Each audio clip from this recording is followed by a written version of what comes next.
Hello guys, welcome and welcome back to my YouTube channel.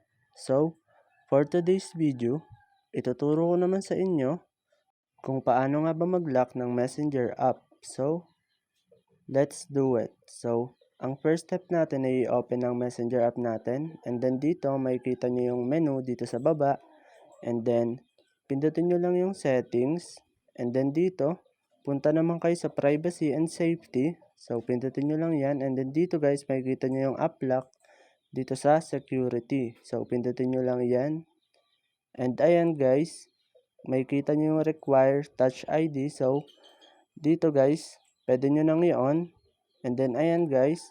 I-touch nyo lang yan. At ayan guys, nakapag-lock na kayo ng inyong Messenger app. So, ayun lang guys. Ganun lang naman kadali mag-lock ng Messenger app. So, ayun lang. Thanks for watching. See you on my next video. Bye!